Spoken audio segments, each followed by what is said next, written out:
অপরাধ, এটা হচ্ছে মার্ডার, এটা হচ্ছে কালপাবল হোমিসাইড, এটা মৃত্যুদণ্ডযোগ্য অপরাধ।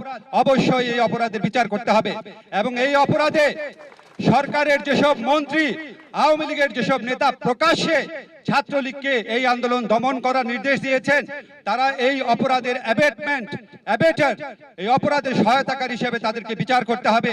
দেশে যদি কোনো অপরাধ হয় সেটা দেখার দায়িত্ব আইন শৃঙ্খলা বাহিনীর, বিচার বিভাগের, ছাত্রলীগের না।